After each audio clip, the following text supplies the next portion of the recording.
The winter rain fell like needles against Alara's threadbare cloak as she stumbled through the twisted streets of Ashborough. In her arms, the infant, not hers but her dying sister's, whimpered with fever. 3 days without sleep had carved shadows beneath Alara's gray eyes, and hunger gnawed at her insides with the persistence of a living thing. The apothecary's door stood locked. The physician had turned her away. The church offered only prayers which would not break a fever or buy milk. She stood now before the iron gates of the Thornwood estate, where lanterns burned gold against the darkness. A carriage had just arrived, black and ornate, drawn by horses whose breath steamed in the cold air. A figure emerged, tall, draped in a coat of midnight velvet, his movements precise and otherworldly graceful. Desperation had no pride. "Sir, please," her voice cracked. "Just for a moment. Please hold her. I need to find help. I need." The stranger turned, and Alara's words died in her throat. His face was pale as carved marble, impossibly beautiful, ageless. Dark hair swept back from aristocratic features, and his eyes— God, his eyes were the color of old blood, ancient and knowing. He should have walked past her. Men of his station always did, but he stopped. "You wish me to hold the child?" His voice was deep, textured like smoke over velvet, with an accent she couldn't place, too old, too refined. "Please, just while She swayed, exhaustion threatening to pull her under. "I'll only be a moment." Something flickered across his face.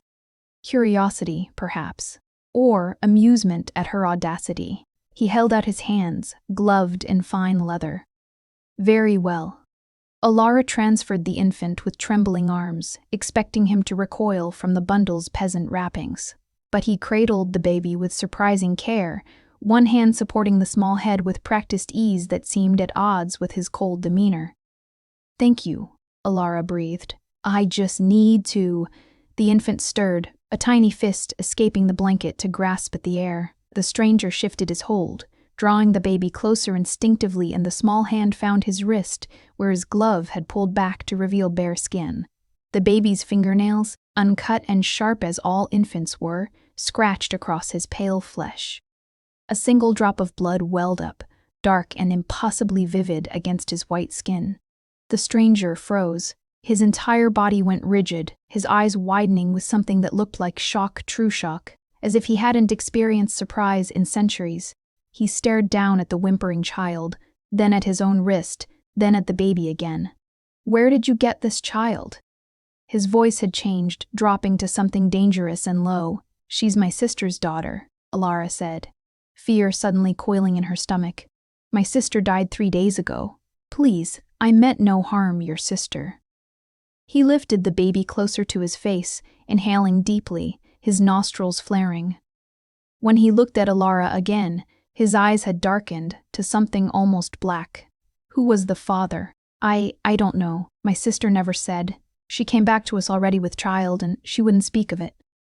Alara reached for the baby, but the stranger turned slightly, keeping the infant from her reach.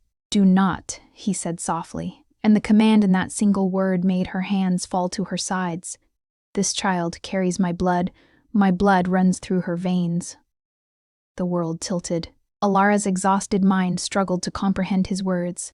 "That's impossible. You couldn't have.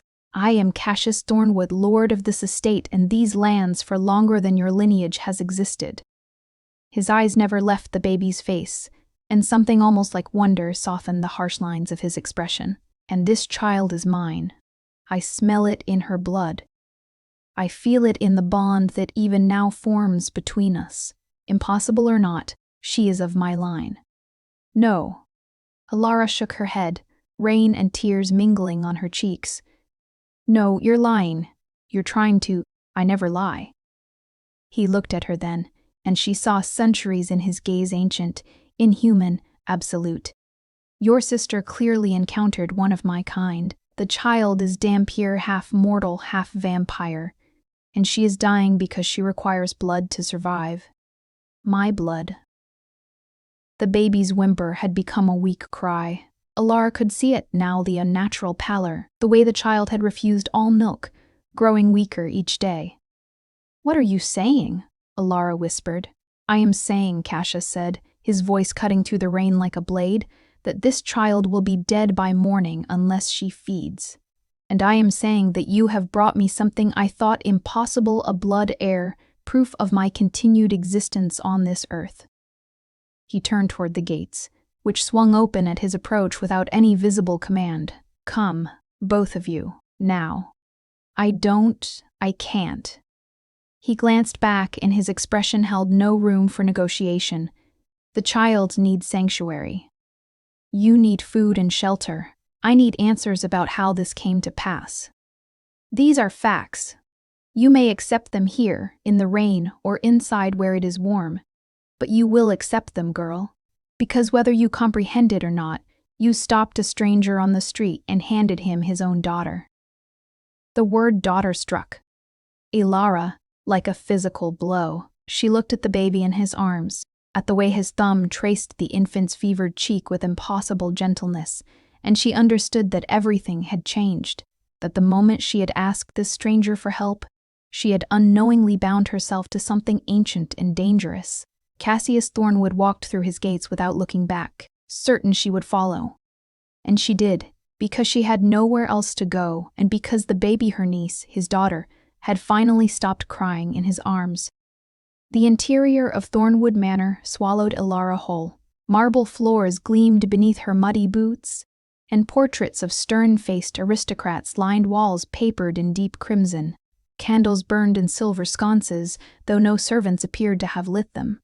The air itself felt different here, heavier, older, saturated with something she couldn't name. Cassius moved through his home with the certainty of a predator in familiar territory. He carried the infant as if she were made of spun glass, ascending a grand staircase without pausing to see if Ilara followed.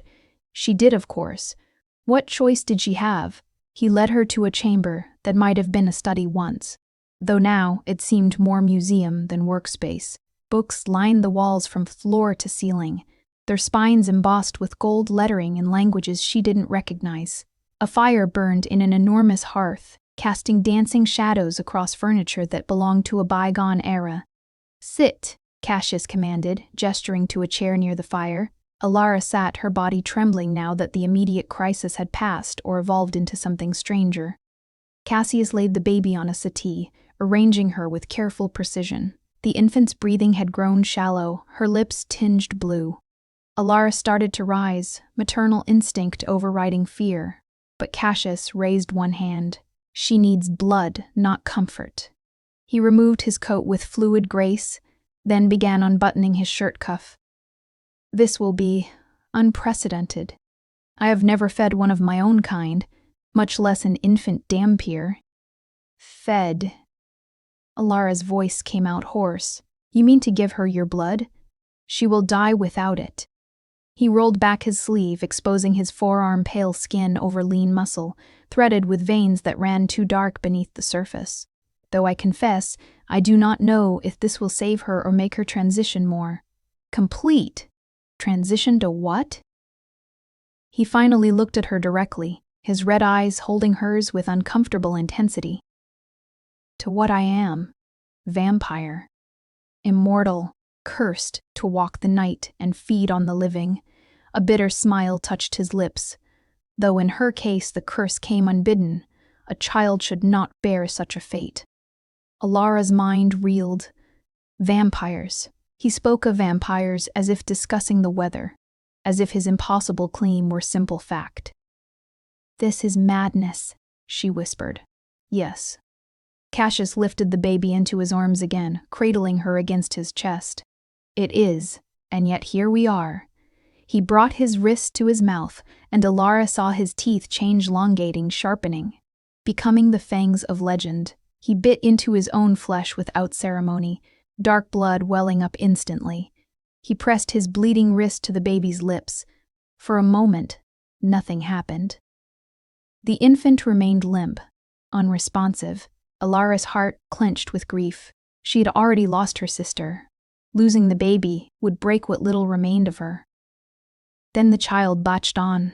Her tiny mouth closed over the wound, and she began to suckle with sudden, desperate hunger. Cassius's expression shifted, becoming something unreadable surprise, perhaps, or pain, or some emotion Alara had no name for. "There," he murmured, his voice unexpectedly gentle. "There, little one, take what you need." Color returned to the baby's cheeks. Her breathing deepened, steadied. She drank with the single-minded focus of the starving, finally offered sustenance. Alara watched, caught between horror and relief, unable to look away from the impossible tableau, an immortal creature feeding his own blood to an infant who should not exist. After several long minutes, Cassius carefully detached the baby from his wrist. The wound sealed before Alara's eyes, skin knitting together until no trace of injury remained. The child made a small sound of protest, then settled into true sleep, peaceful and deep. "She will live," Cassius said, more to himself than to Alara. He stared down at the infant with an expression of profound bewilderment, as if he'd just witnessed a miracle he didn't believe possible. "Who are you?" Alara asked, finding her voice. "What are you, truly?" Cassius settled into a chair across from her, still holding the sleeping baby. "I am what your folklore barely remembers. A vampire of the old blood, created in an age when magic still walked openly in the world. I have lived for 8 centuries. I have seen empires rise and fall. I have fed on kings and paupers alike." His fingers traced the baby's soft hair. "And in all that time I have sired no children. The curse of vampirism steals that ability. We can create others like us through blood and death, but we cannot procreate naturally. Then how, I do not know." His frustration was palpable. "But I will find out. Your sister, what was her name?" "Catherine. Catherine Hartley." "Catherine." He tasted the name, considering. "When did she leave your home? When did she conceive?" "Nearly 2 years ago. She went into service at a great house. She wouldn't say where. She came back a year later, already heavy with child, and died 3 days after giving birth." Alara's voice caught. She said only that the father was beyond reach, that he would never know and that we should forget him. Yet here you are, having placed his daughter directly into his arms. Cassius's smile held no humor. Fate, it seems, has a twisted sense of irony. "What happens now?" Alara asked, though she feared the answer. Cassius studied her across the firelight. "Now, you tell me everything about your sister's disappearance.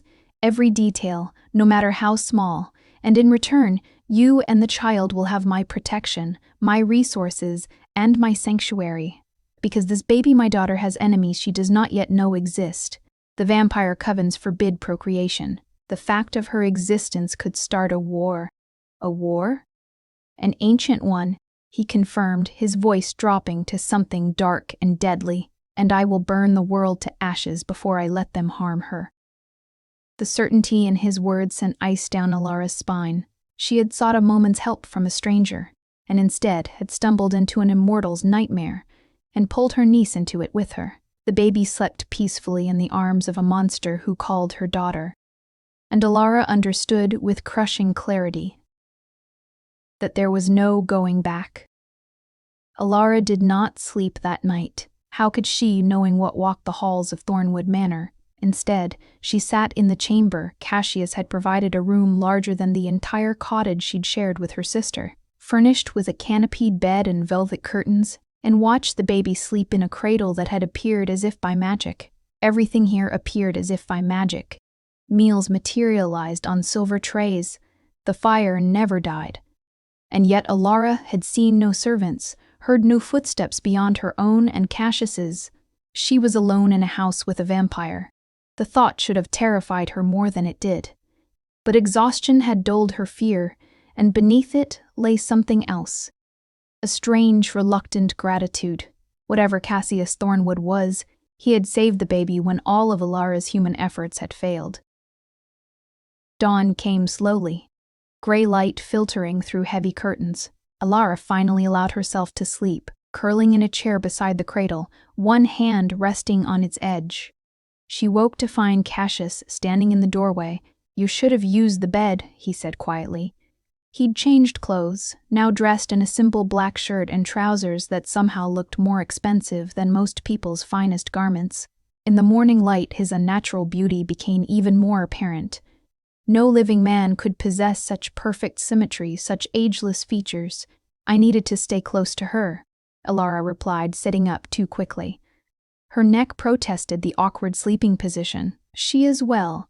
Cassius moved into the room with that peculiar grace, approaching the cradle. His expression softened as he gazed down at the sleeping infant.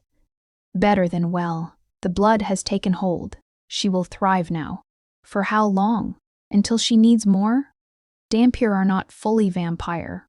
They can consume mortal food, walk in daylight, live among humans. He paused. But yes, she will require blood periodically. My blood, specifically, as I am her sire. So she's bound to you, as I am bound to her. Something flickered in his eyes, an emotion Alara couldn't quite read. I felt her distress last night, not with my mind, but deeper in my very bones. When her fever broke, I knew it, though I was 3 floors away. He looked at Alara. This is not a bond I ever expected to possess. I do not know its full implications. Alara stood, wrapping her arms around herself. The silk nightgown that had been waiting for her, another mysterious appearance, felt too fine against her skin. You said you wanted to know about my sister. I do, but first, I have questions for you. Cassius moved to the window, pulling back the curtain to reveal the estate's grounds. Mist clung to ancient trees, and in the distance, Alara could see the crumbling remains of what might once have been a monastery. How did you come to be in Ashborough? Your accent suggests you're from further south. We lived in Millbridge. After Catherine came back, after the baby was born and Catherine grew ill, we had no money. The landlord turned us out. I thought a larger city might have more opportunities, more charity. Her laugh was bitter. I was wrong. You walked from Millbridge to Ashborough carrying an infant. That's nearly 80 miles.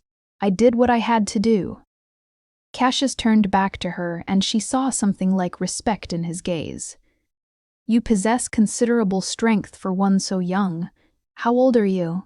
19. A child yourself, then, by my reckoning. He moved away from the window. Tell me everything Catherine said when she returned. Every word, if you can remember. Alara closed her eyes, pulling forth the painful memory. She arrived at our door in the middle of the night, already showing. She was different, frightened, but also changed somehow. She wouldn't say where she'd been or who the father was. She only said that she'd been working at a great house, that something terrible had happened, and that she could never go back. Did she mention names? Locations? No. She became agitated whenever I pressed her. Once, she said. Alara frowned, trying to remember. She said, he doesn't even know I exist. I was nothing to him. Less than nothing. And another time, late in her pregnancy, she had a nightmare. She woke screaming that they would kill the baby if they knew that the old laws forbid it. Cassius had gone very still. The old laws. Those exact words. Yes. Why? Because the old laws is how vampires refer to our most ancient prohibitions. His jaw tightened. The law against procreation is among the oldest and most absolute. If Catherine knew of it, she must have. He stopped, his eyes widening slightly. She saw something, witnessed something that revealed our nature. But you said you didn't know her. I didn't. But if she worked in a vampire household, if she discovered what dwelt there. He turned away, his hands clenching into fists. There are other vampires in this region, old families, ancient bloodlines. If one of them took a human servant to their bed, created a Dhampir child, and then abandoned both mother and infant, you think one of your kind seduced my sister? Seduction is one word for it. Compulsion is another. Cassius's voice had gone cold. We have the ability to entrance mortals, to make them forget, to bend their will to ours. A young vampire, reckless and hungry, might have used Catherine without a second thought. Horror crept through Alara's chest. You mean someone forced her? I mean that consent is complicated when one party possesses supernatural influence over the other. He met her eyes. But regardless of how the child was conceived, she exists now, and she is my blood, not through any action I took, but through lineage I do not understand. How is that possible? I don't know, Cassius admitted, and the frustration in his voice was palpable. But I will discover the truth, and when I do, there will be a reckoning. The baby stirred in her cradle, making small sounds of waking. Cassius was at her side immediately, lifting her with a care that seemed at odds with his cold pronouncements of vengeance. Watching him, Alara felt her understanding shift. This creature, this vampire held the baby as if she were made of starlight, something precious beyond measure. What will you name her? Alara asked softly. Cassius looked up, startled by the question. I had not considered it. Catherine never chose a name. She said she didn't have the right, that she'd already taken too much. Then the right falls to us. He studied the baby's face, something almost like tenderness crossing his features. Lysandra, it means liberator in the old tongue. She will be Lysandra Thornwood, and she will be free of the curse of shame her mother bore. Lysandra. The name settled over the child like a blessing, and in that moment, with dawn breaking over Thornwood Manor and a vampire lord cradling his impossible daughter, Alara understood that her life had irrevocably changed. She had become part of something ancient and dangerous, bound to these two by circumstance and blood and something that felt dangerously close to fate. 3 days passed in strange domesticity. Alara learned the rhythms of Thornwood Manor, how the halls grew colder after sunset, how certain rooms seemed to whisper with voices too faint to comprehend, how Cassius moved through his home like a specter, appearing and vanishing without warning. She cared for Lysandra, who thrived with alarming speed. The baby grew stronger each day, her eyes an unsettling shade of dark red following movement with unusual focus for an infant. When she looked at Cassius, something in her expression shifted, as if recognizing him on a level deeper than sight. The bond between them was palpable. Alara felt it most acutely in the evenings, when Cassius would sit with Lysandra in the library, reading to her from ancient texts in languages that predated English. The baby would quiet completely, mesmerized, not by the words, but by his voice, by his presence. You're jealous. Alara jumped at Cassius's words. She hadn't realized he'd noticed her watching from the doorway. I'm not. But she stopped, because it wasn't quite jealousy. It was something else. A sense of displacement, perhaps. She'd been Lysandra's only protector for days, and now she felt almost superfluous. Cassius looked up from the tome in his lap. Lysandra slept against his chest, tiny fist curled in his shirt. You are not unnecessary, if that's your fear. She needs you as much as she needs me. I can offer her immortality and power, but you offer something I cannot: humanity. I thought you were human once. 8 centuries ago. I barely remember what it felt like. He turned a page carefully, mindful of the sleeping child. Come, sit. I wish to show you something. Alara entered the library, taking a seat across from him. The fire cast dancing shadows across the spines of hundreds, thousands of books. How long did it take to collect such a library? How many lifetimes? I've been researching, Cassius said, trying to understand how Lysandra came to exist. There are only 3 recorded instances of Dhampir births in vampire history, and all 3 ended in the child's death within days. Then how is she surviving? Because she has something the others lacked: direct access to her sire's blood from birth. He gestured to a book laid open on the table beside him. According to this text written by a Romanian scholar in the 14th century, Dhampir can only survive if they receive blood from their vampire parent within the first week of life. After that, the window closes. They become too human to process vampire blood, and they die. Alara felt cold. 3 days. Catherine died 3 days after giving birth. If I hadn't found you when I did, the child would have died by morning. Yes. Cassius's expression hardened, which suggests that whoever sired her intended for exactly that outcome. A Dhampir conceived, abandoned, left to die, so that no evidence of the forbidden act would survive. That's monstrous. We are monsters, Alara. You would do well to remember that. She met his eyes. Are you? Because from where I sit, you've shown more compassion than any human offered us. Something flickered in his expression, surprise, perhaps, or discomfort. He looked away. Do not mistake necessity for compassion. Lysandra is my blood. Protecting her serves my own interests. Does it? Because the way you hold her, the way you read to her even though she can't possibly understand, that doesn't seem like self-interest. That seems like love. The word hung in the air between them. Love is a human luxury I cannot afford, Cassius said quietly, but his hand, resting on Lysandra's back, curled more protectively around her. What I feel is acknowledgement. She is mine. Therefore, she matters. It is not more complicated than that. But his eyes, when they finally met Alara's, told a different story. Before Alara could respond, Cassius went rigid. His head snapped toward the window, expression transforming into something predatory and alert. Someone approaches. He stood in one fluid motion, transferring Lysandra to Alara's arms. Take her. Go to your chamber. Lock the door. Do not open it for anyone but me. What's happening? We have a visitor, an uninvited one. His teeth lengthened, fingers curving into claws that hadn't been there a moment before. Go. Now. The command in his voice sent Alara running. She raced up the stairs. Lysandra clutched to her chest and barricaded herself in the chamber. Her heart hammered as she pressed her ear to the door, straining to hear. Minutes passed in terrible silence. Then, drifting up from below, she heard voices, Cassius's deep and measured, and another's feminine and sharp.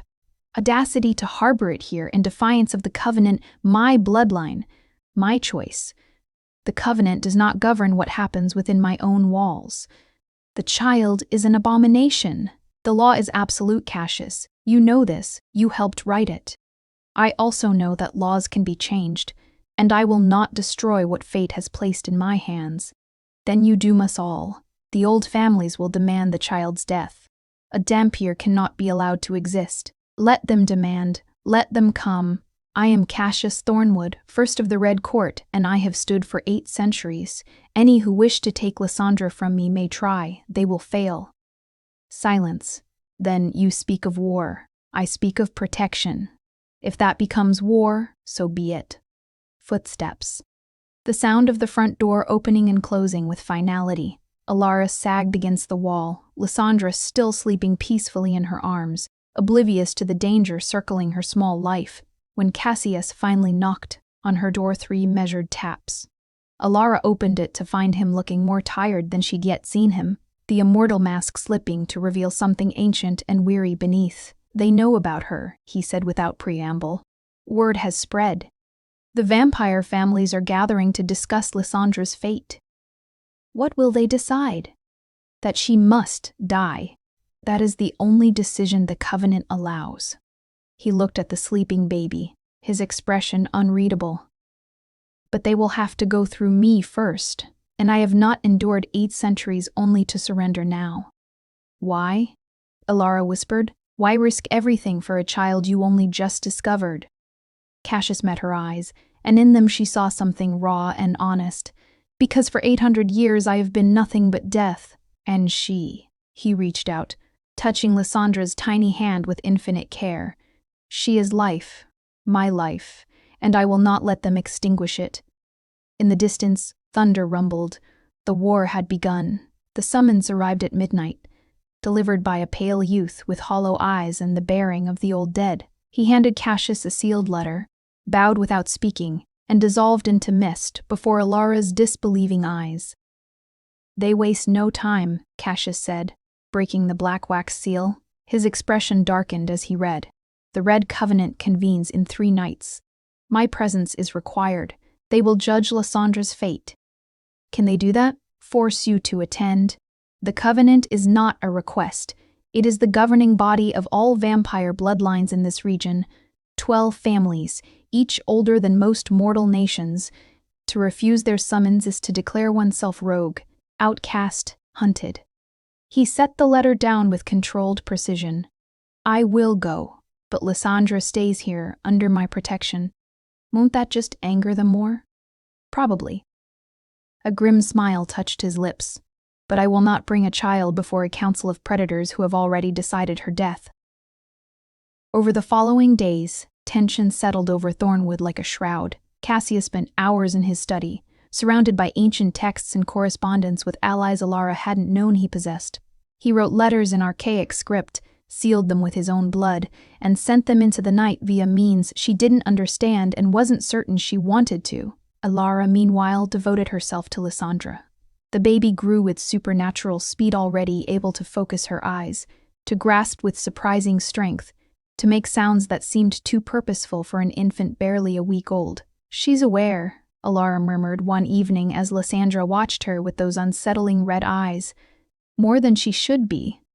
"Tamper mature faster than human children," Cassius said from the doorway. He'd been doing that more often, appearing without warning, drawn by some invisible thread to wherever Lysandra was. According to the texts, she'll reach the development of a 1-year-old within a month.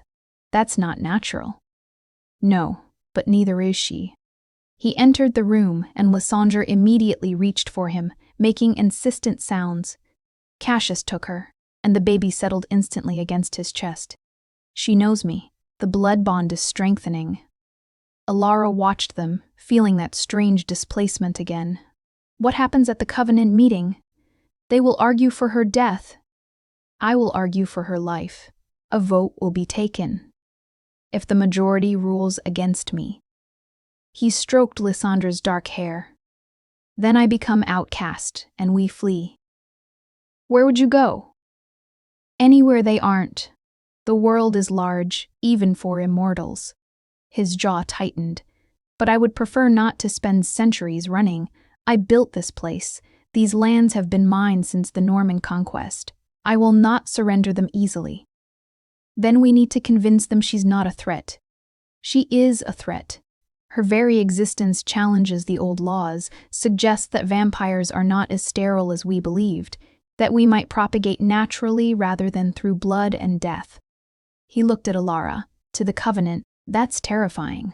It suggests change, evolution, the possibility that we are not eternal and unchanging as we've believed."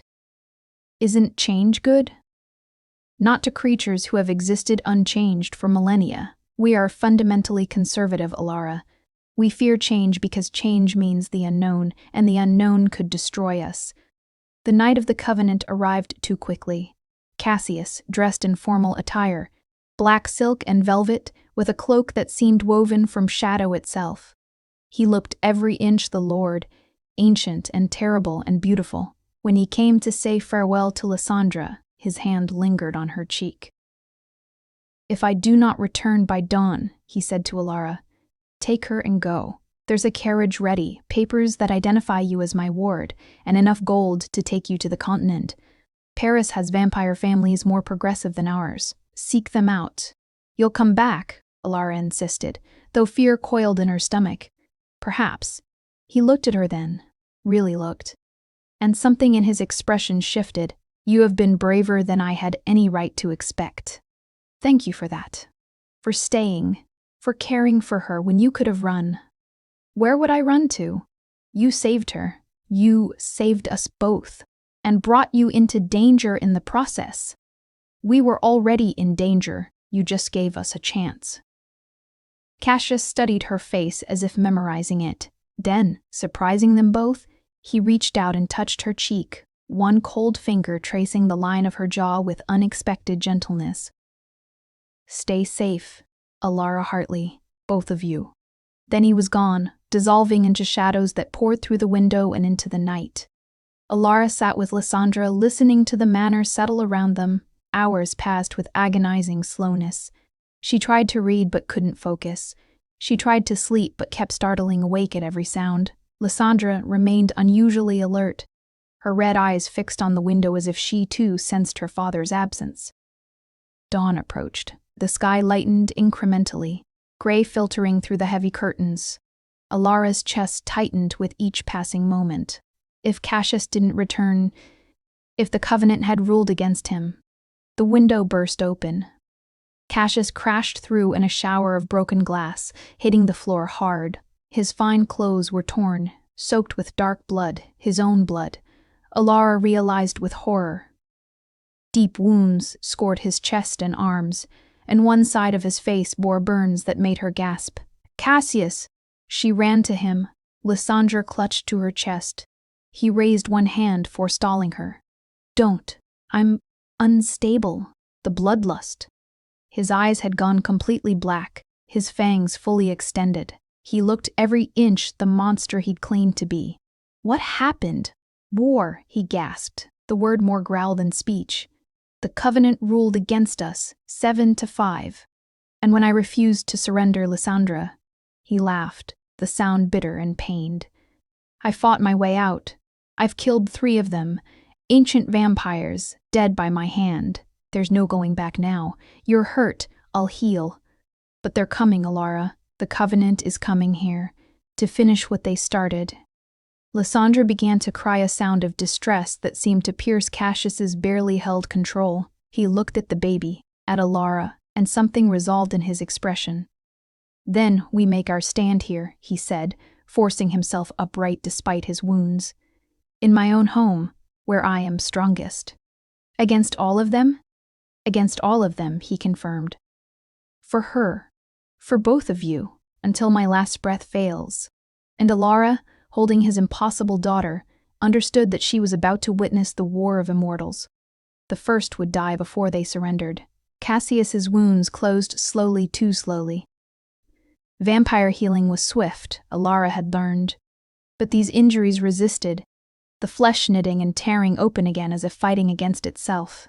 "Silver," Cassius said through gritted teeth, seeing her confusion. "They used silver blades. It poisons our kind, slows regeneration to a crawl." He pulled himself upright, leaning heavily against the wall. "How long until sunrise?" "Minutes, maybe. The sky's already lightening." "Good.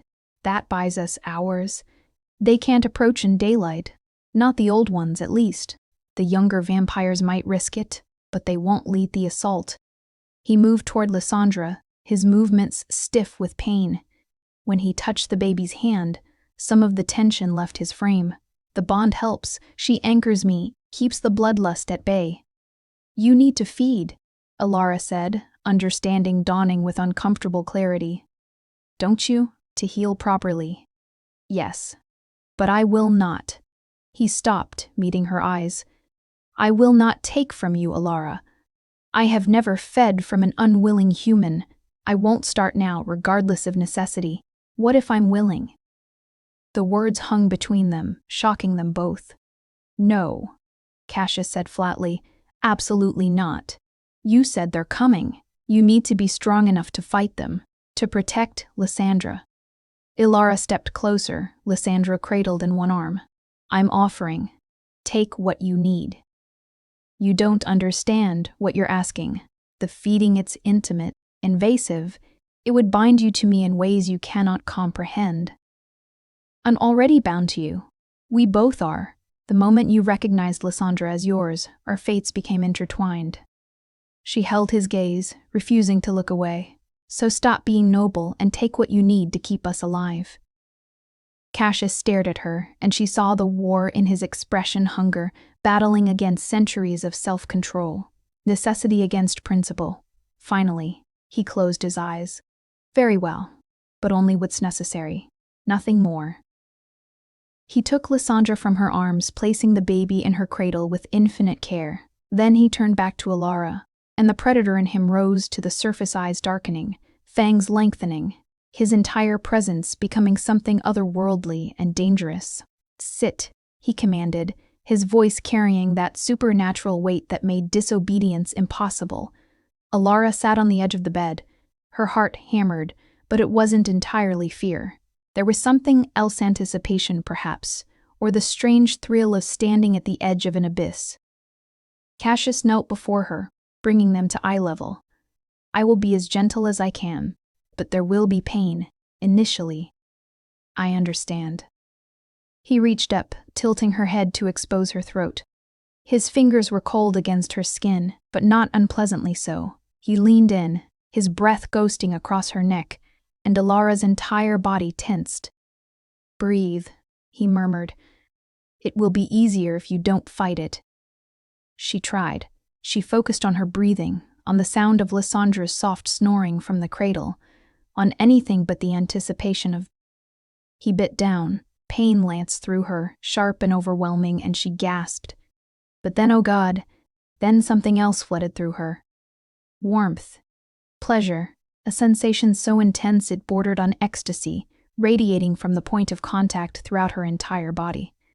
She understood, suddenly, why humans let vampires feed from them, why they came back again and again, enslaved not by compulsion, but by this overwhelming sensation of being consumed and cherished simultaneously. Cassius drank, and Alara felt it, not just the physical pull of blood leaving her body, but something deeper.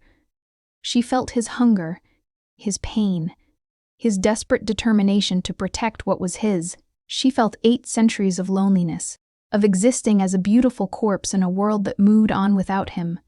And she felt, impossibly, his wonder at Lysandra's existence, his terror that he might fail her. He pulled back abruptly, severing the connection. Ilara gasped, suddenly cold, bereft of that impossible intimacy. No more, Cassius said, his voice rough. He pressed his hand to her throat, and she felt warmth as power, she realized, sealing the wound. Any more and I'd take too much. He stood, turning away from her, and she saw that his wounds had closed completely. His torn clothing hung on a body restored to its full, terrible strength.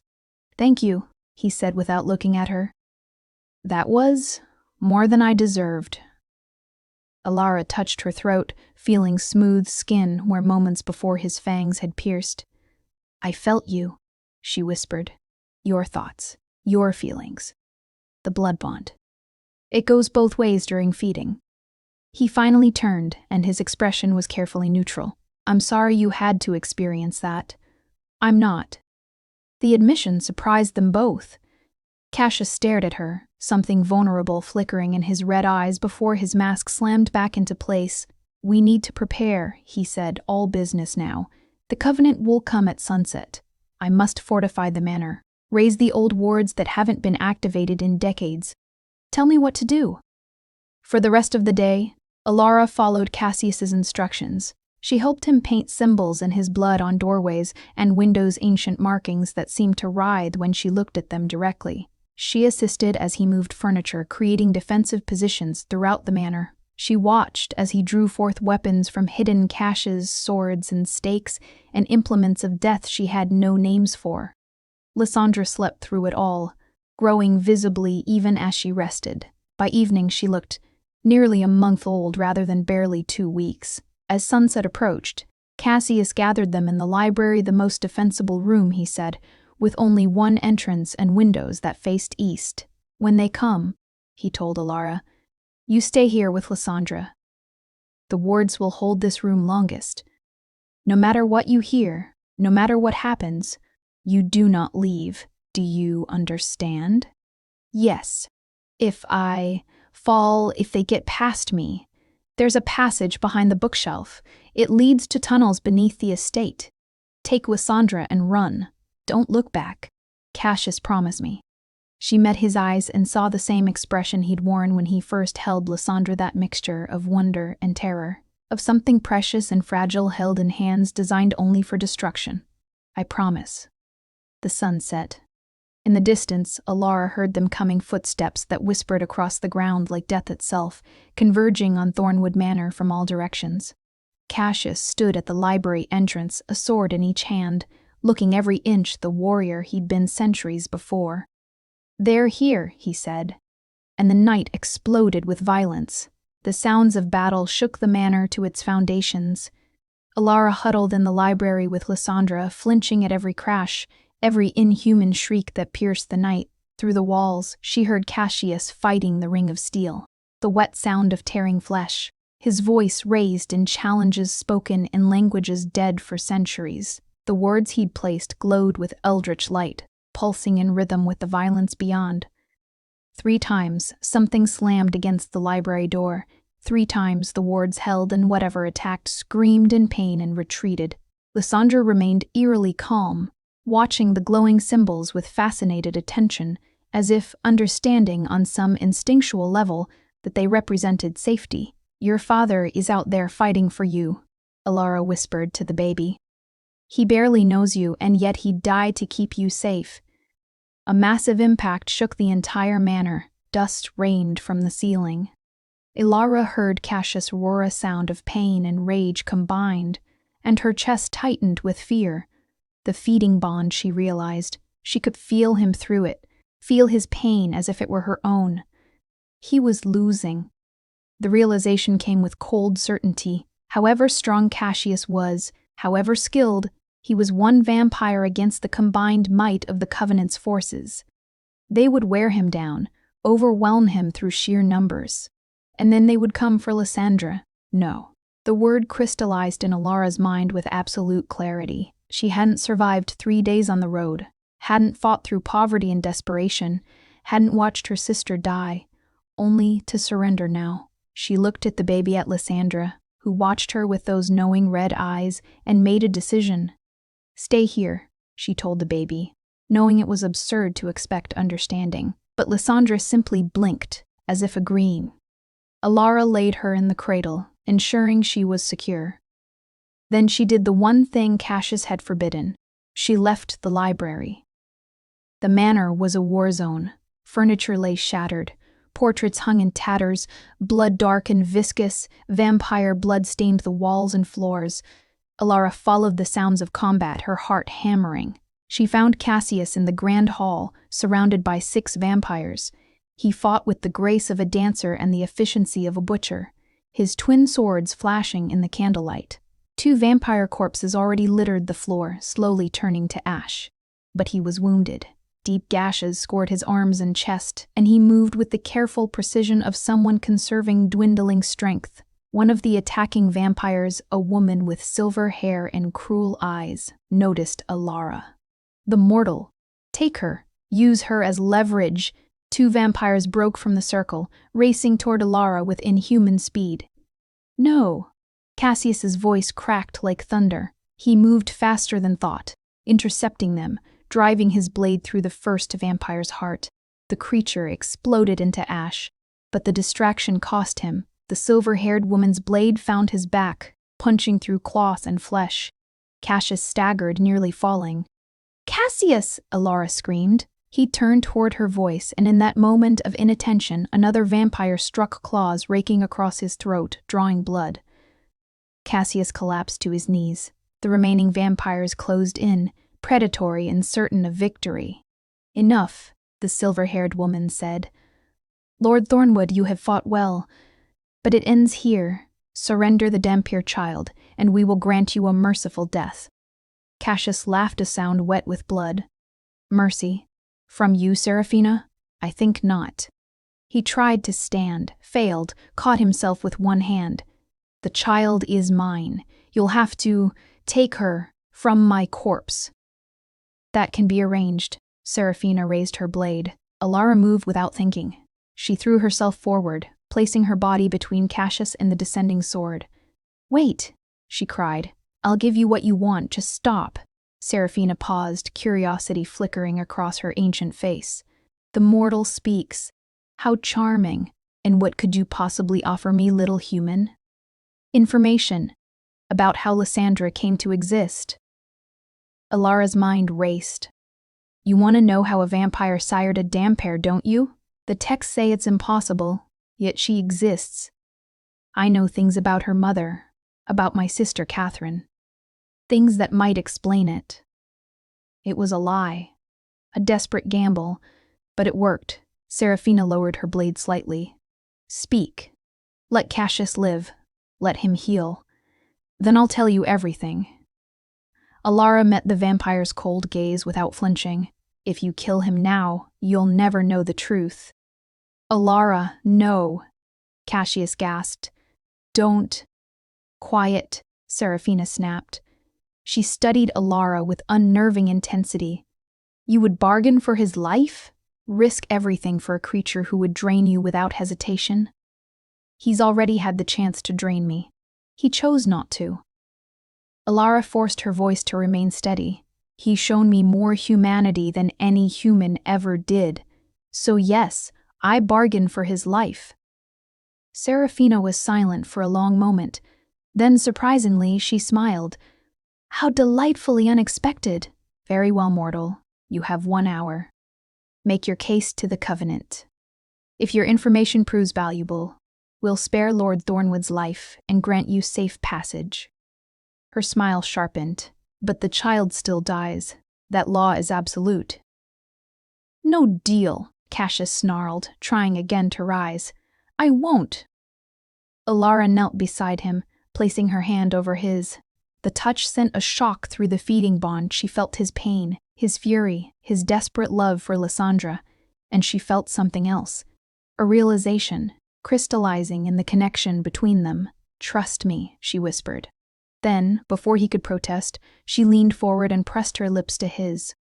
The kiss was brief, chaste, but through it, she poured everything she couldn't say aloud: her plan, her hope, her absolute determination to save them all. When she pulled back, Cassius's eyes were wide with understanding. 1 hour, Alara said to Serafina, standing. "Take me to your Covenant. I'll show you why Lysandra must live." She walked past the vampires, past the carnage, her head held high. Behind her, she heard Cassius whisper, "Brave fool, magnificent brave fool." And she prayed her gamble would work. Because if it didn't, they would all die tonight. The Covenant met in the ruins of the old monastery Alara had glimpsed from Thornwood's windows. 12 vampires sat in a circle, each representing bloodlines that predated written history. Serafina led Alara to the center, where a single chair waited an accused's seat, positioned so the Covenant could observe from all sides. Cassius followed, held upright by 2 vampire guards. His wounds were healing but slowly. Alara could feel his presence through the bond, a cold comfort in this place of judgment. "The mortal wishes to address the Covenant," Serafina announced. "She claims knowledge of how the Dampier child came to exist."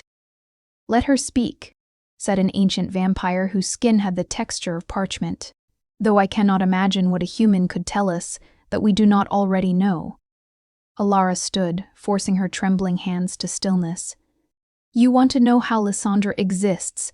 You want to know how a vampire sired a living child, breaking what you thought was absolute law. We know how," Serafina said coldly. "One of our kind broke the prohibition against congress with humans. The child is the result. There is no mystery." "Isn't there?" Alara looked around the circle, because if any vampire could sire Dampire children, it would have happened before.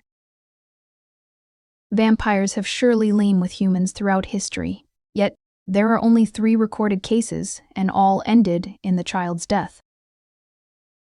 "Your point, mortal?" "My point is that Lysandra is special, not because she's Dampier, but because of whose Dampier she is." Alara took a breath.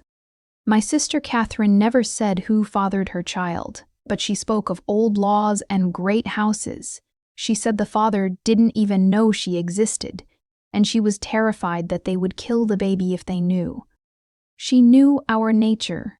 "One," vampire muttered. "She should have been silenced, but she wasn't. And why not?" Alara pressed. "Because whoever took her didn't realize he'd left her pregnant, didn't realize his blood was strong enough, pure enough, to create life where there should only be death." She turned to face Cassius directly and saw understanding dawn in his red eyes. Cassius said he smelled his own blood in Lysandra. Not vampire blood, his blood specifically. He recognized her as his bloodline immediately. She looked back at the Covenant. How was that possible? How could Catherine's child carry Cassius's bloodline when he never touched her? Silence fell over the circle. "What are you suggesting?" the ancient vampire asked slowly. "I'm suggesting that one of you, someone in this circle, or close to it, carries Cassius's blood. That one of you is his descendant, created through the traditional means blood and death, sire and progeny."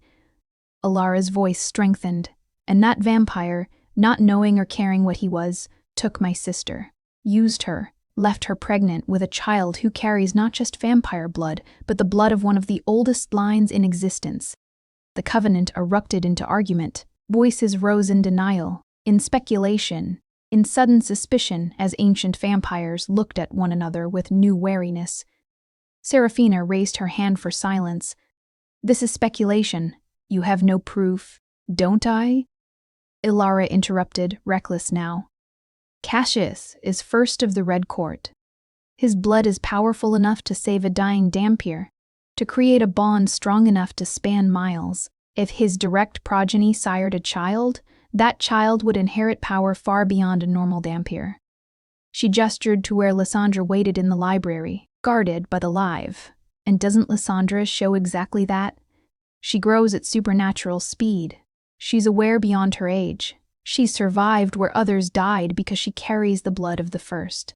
"Impossible," an elderly vampire hissed. "We would know if one of our own had would you." Cassius spoke for the first time, his voice raw but carrying absolute authority.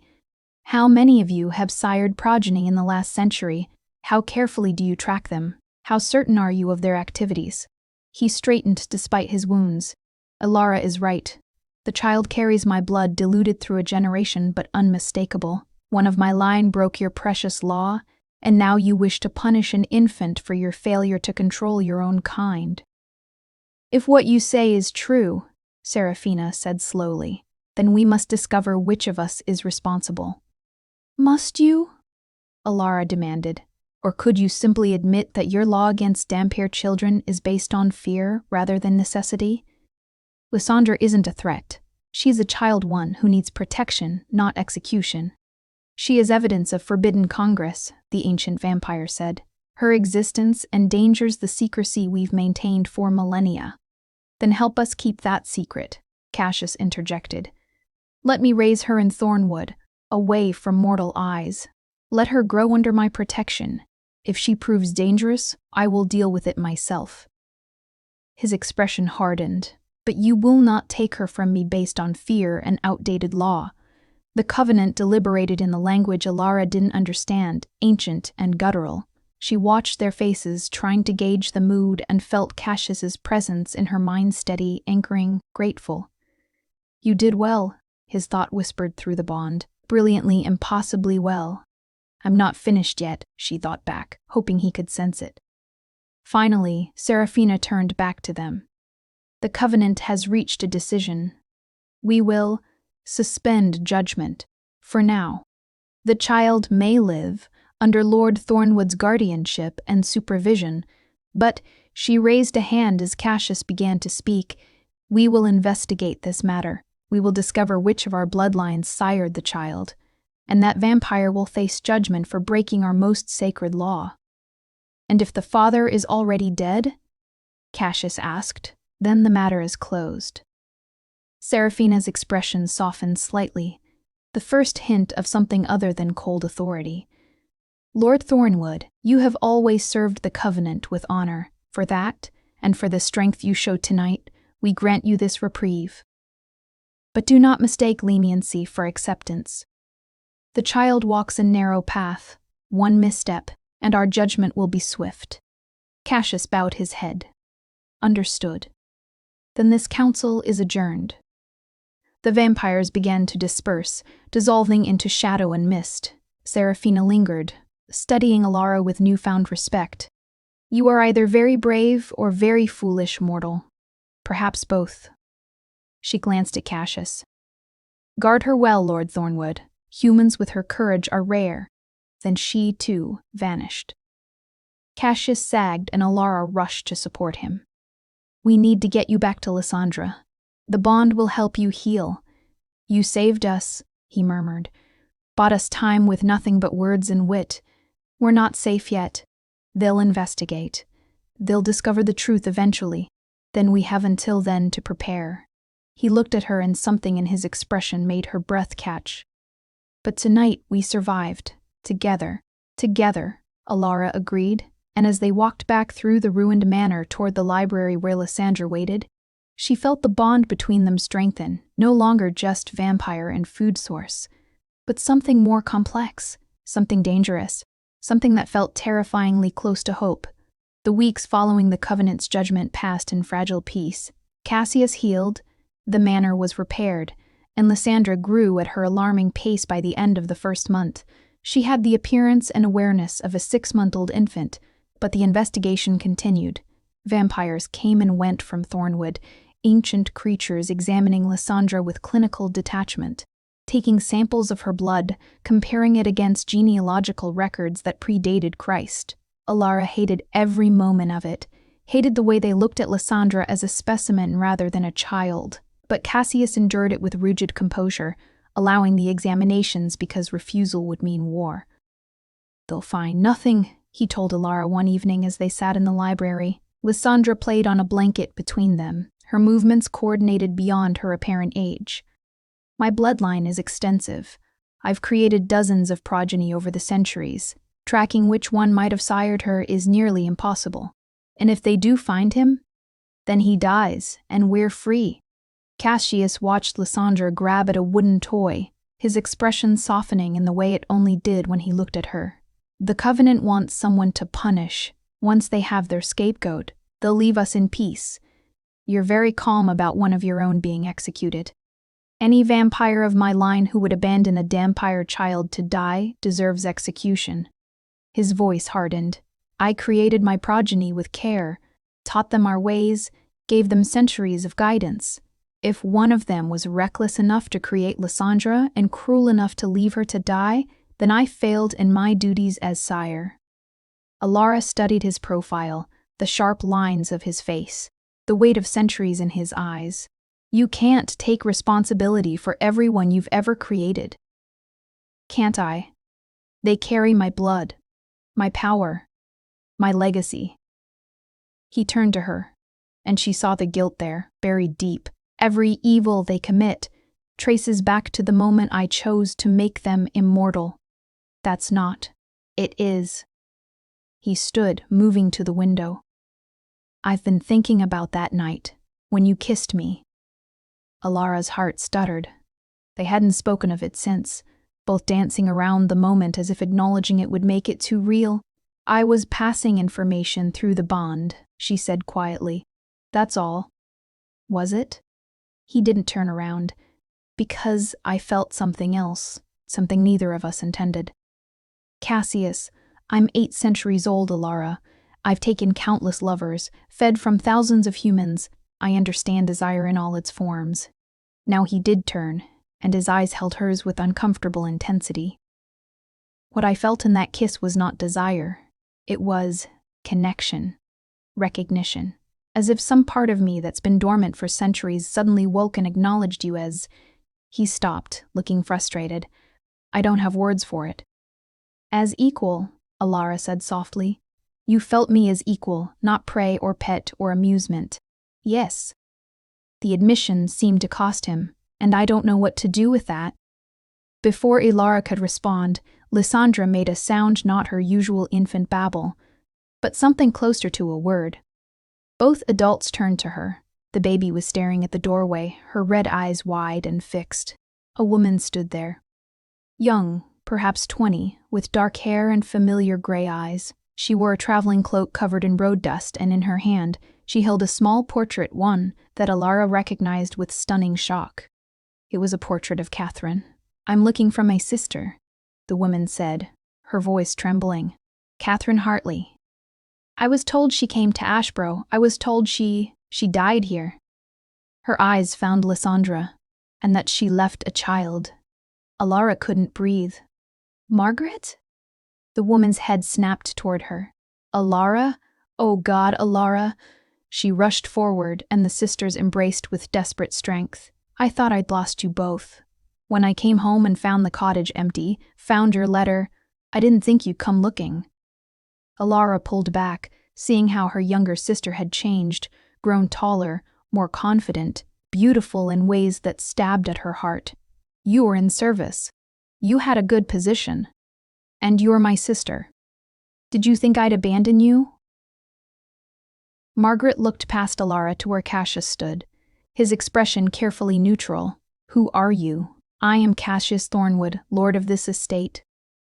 He inclined his head with old-world courtesy. "And the child's protector." Margaret looked between them, confusion warring with suspicion. Catherine's child? You're caring for Catherine's baby? It's complicated, Alara began. Then explain it. Margaret's voice sharpened. Because I've been traveling for weeks, following rumors, bribing informants, and what I found. She pulled a folded paper from her pocket. What I found was very strange indeed. She handed it to Alara. It was a notice old, yellowed, dated nearly 2 years prior. A request for information about a missing servant girl named Catherine Hartley, last seen in the employ of House Ravencroft. House Ravencroft. Cassius went rigid. Where did you get this? From the magistrate in Millbridge. It had been posted and then taken down within days, but he kept a copy, thought it odd that such a search would be abandoned so quickly. Margaret crossed her arms. So I went to House Ravencroft. It's been abandoned for a year, locked and empty, but I spoke to people in the village nearby. They said strange things about that house. About the family that lived there. What family? Cassius's voice had dropped to something dangerous. Lord Alexander Ravencroft and his son Damien. Margaret looked at him steadily. Though the villagers said they only came out at night, that servants who worked there sometimes went missing, that the house had stood for centuries without aging, without changing. She paused. They said the Ravencrofts were cursed. Not cursed, Cassius said quietly. Vampire. Margaret's eyes widened, but she didn't flee a testament to her courage, or perhaps to how much strange truth she'd already accepted. You're serious. Deadly so. Cassius turned to Alara. Ravencroft. Alexander was one of my oldest progeny. I created him in 1247, and his son Damien in 1389. They established House Ravencroft 3 centuries ago. And one of them took Catherine, Alara whispered, the pieces falling into place. One of them is Lysandra's father. But which one? Margaret asked. And why would they abandon her? Because they didn't know, Cassius said slowly. Catherine must have fled before her pregnancy was apparent. Fled and hid, knowing what they were, knowing the danger. He looked at Lysandra with new understanding. She died protecting you, little one. Died keeping you secret from your father. We need to find them, Alara said. Find out which one is responsible. No. Cassius's voice was final. We stay here, where it's safe. The Covenant is already investigating. They'll discover the truth. But Alara saw the lie in his eyes. He knew something he wasn't saying.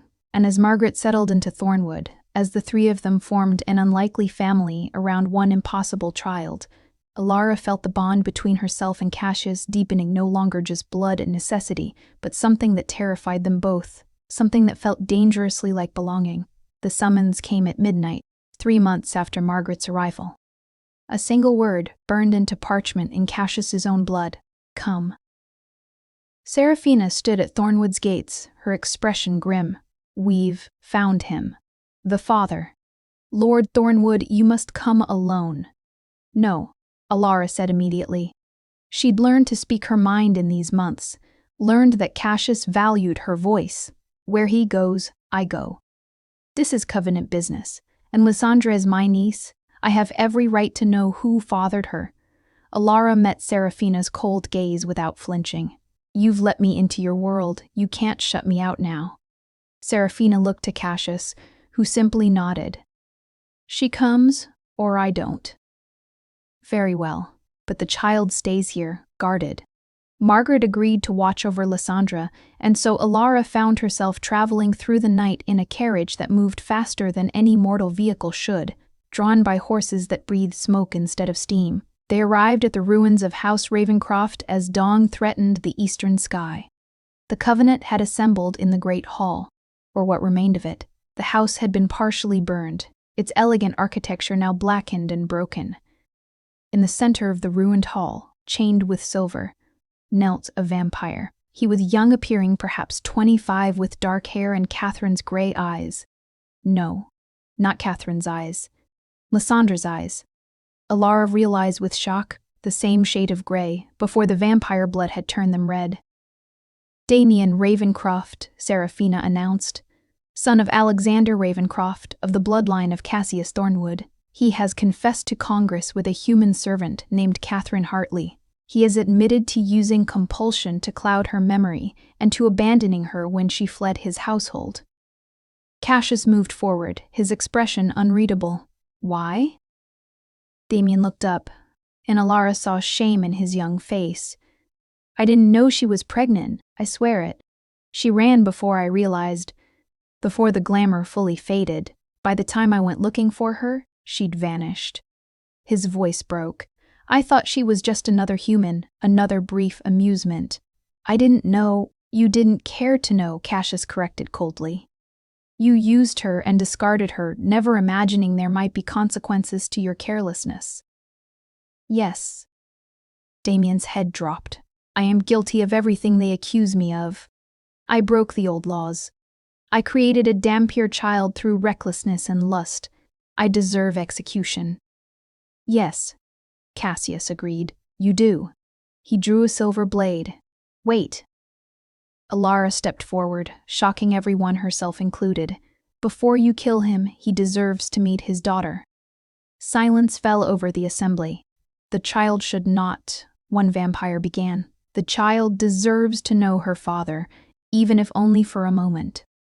Alara looked at Damien, seeing not a monster, but a young man who'd made terrible mistakes. Catherine loved her enough to die protecting her. Lysandra should know that her father, at the end, acknowledged her existence. Cassius studied Alara for a long moment. Then, to everyone's surprise, he lowered the blade. "Very well, bring the child." It took an hour for Margaret to arrive, with Lysandra now appearing nearly a year old, walking with uncertain steps, her red eyes bright with intelligence beyond her apparent age. When Lysandra saw Damien, she stopped. The vampire and the Dampier child stared at each other across the ruined hall, and Alara felt something shift in the air, recognition, perhaps, or the snap of a bond forming. "Hello, little one," Damien whispered. I'm your father, and I'm so sorry." Lysandra took a step forward, then another. She walked across the hall with the deliberate focus of a child who'd just learned how, until she stood before Damien's kneeling form. She reached up and touched his face. Damien gasped, actual tears streaming down his face. "You're so beautiful, so perfect. Your mother, Catherine, she was brave and kind, and you have her eyes." He looked at Alara. "Tell her, when she's old enough to understand. Tell her that her mother was everything good in the world, and that her father was a fool who didn't deserve either of them." "I will," Alara promised. Lysandra pulled her hand back and turned, walking to Cassius instead. She raised her arms in the universal gesture of a child wanting to be held. Cassius lifted her immediately, cradling her against his chest, and the look he gave Damien was complex anger and sorrow and something almost like pity. "The covenant demands your death," Cassius said, "for breaking the old laws, for creating a child you intended to abandon, for leaving her to die." He paused. "But I am your sire, and that gives me the right to choose your execution method. Do you accept my judgment?" "I do." "Then I choose mercy." "You will not die today." Cassius's words shocked everyone. "Instead, you will live. You will be stripped of your holdings, exiled from these lands, and sent to the farthest reaches of our territory. You will spend the next century in service to Dampier communities, protecting the very beings our kind has persecuted. You will never see Lysandra again, but you will know that she lives, that she thrives, and that she is everything you failed to be: brave, and kind, and worthy of love." The Covenant erupted in protest, but Cassius spoke over them. "I am first of the Red Court. This is my judgment, and it is final. Any who dispute it may challenge me directly." No one did. Damien stared at Cassius with something like wonder. "Why, after what I did?" "Because my daughter deserves better than to have her father's ashes scattered across these ruins. Because mercy is rarer than justice, and someone must begin to change our ways." Cassius looked around the circle of ancient faces. Because if we continue to kill every vampire who makes a mistake, eventually there will be none of us left. Seraphina stepped forward. The Covenant accepts Lord Thornwood's judgment. Damien Ravencroft, you are exiled. Be grateful for the mercy you've been shown. Damien bowed his head. I am, and I swear I will earn it. As the Covenant dispersed and Damien was led away in chains, Alara moved to stand beside Cassius. Lysandra had fallen asleep against his shoulder, content and safe. That was unexpected, Alara said quietly. I've had 8 centuries of death and judgment. Perhaps it's time to try something different. He looked at her and she saw vulnerability in his ancient eyes. Perhaps it's time to choose life instead. With us? With Lysandra and me? If you'll have a monster trying to learn humanity. Ilara reached up and touched his face, the same gesture Lysandra had used with her father, and felt the bond between them sing, with possibility. You're not a monster, she whispered. Not anymore. And in the ruins of House Ravencroft, as dawn broke across the sky, Cassius Thornwood allowed himself something he hadn't felt in 8 centuries. Hope. Spring came to Thornwood Manor, and with it, change. Lysandra grew into a bright, curious child with Catherine's kindness and Cassius's ancient wisdom. At 6 months of age, she appeared nearly 3 years old, speaking in full sentences and asking questions that delighted and terrified in equal measure. Papa, she called Cassius now, the word coming naturally, and to Alara with equal warmth, Mama Lara. Margaret had found her place too, managing the household with efficiency and forming an unlikely friendship with Seraphina, who visited more frequently than Covenant business required. But it was the bond between Alara and Cassius that had transformed most dramatically.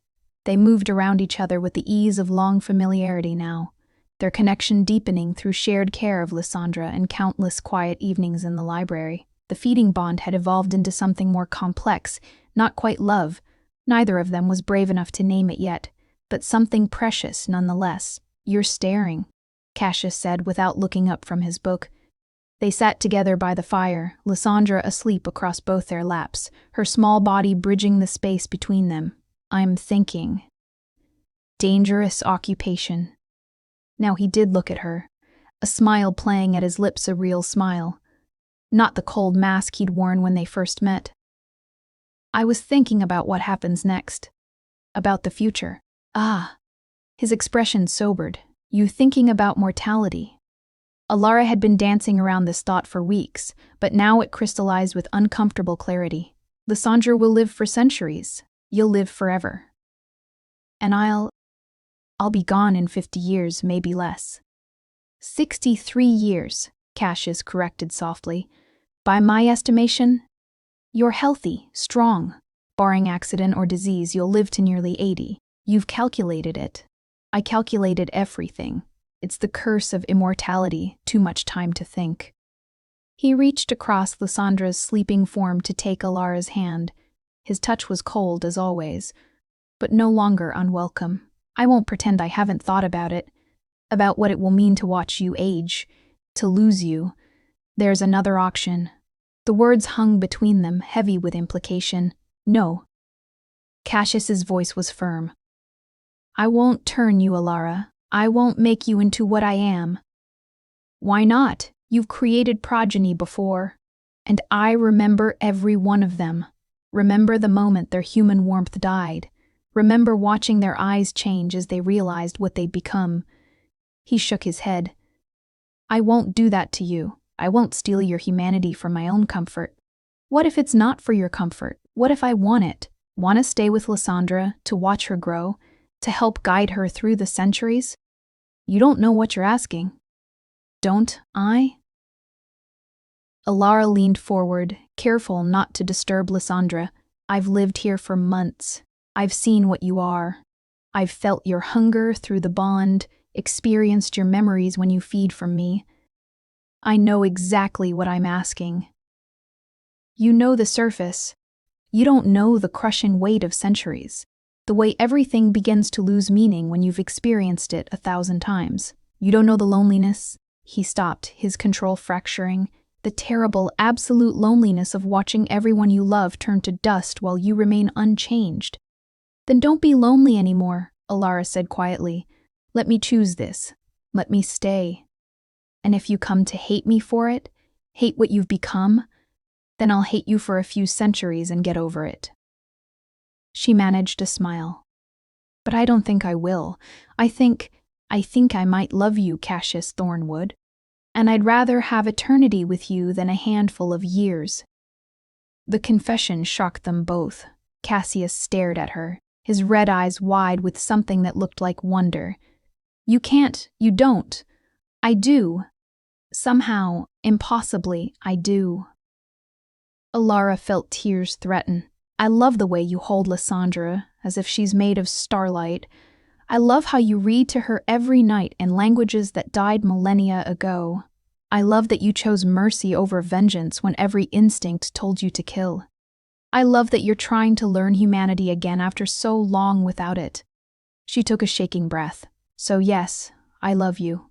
And if you'll have me, if you'll teach me to survive the centuries, I want to stay. Lysandra stirred, making a small sound of protest at the intensity of emotions flowing through both adults.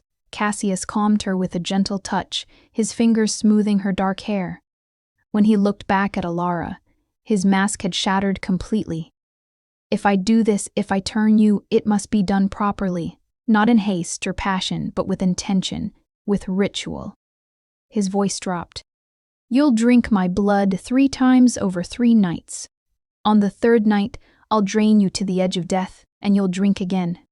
You'll die as a human and wake as vampire. There will be pain, terrible pain, and I'll have to watch you suffer through it. I can endure pain. I know. His smile was sad. You've proven that time and again. But Alara, once this is done, it cannot be undone. You'll never see the sun without pain. You'll never taste mortal food again. You'll need blood to survive, and with it comes the hunger, the constant struggle against your own nature. But I'll have you. And Lysandra, and time to learn who I can become. She squeezed his cold hand. That's worth any price. Cassius was silent for a long moment, studying her face as if memorizing every detail. Then, slowly, he nodded. 3 nights from now. On the dark moon, when the old magic is strongest. He raised her hand to his lips, pressing a kiss to her knuckles with unexpected tenderness. I will make you immortal, Alara Hartley, and I will spend the rest of eternity trying to deserve you. You already do. This time, when they kissed, it wasn't for information or performance. It was a promise of eternity, of partnership, of a love that would outlast empires. Lysandra woke fully, looking between them with knowing eyes. Mama Lara staying forever? Yes, little one, Cassius said, his voice rough with emotion. Forever. Good.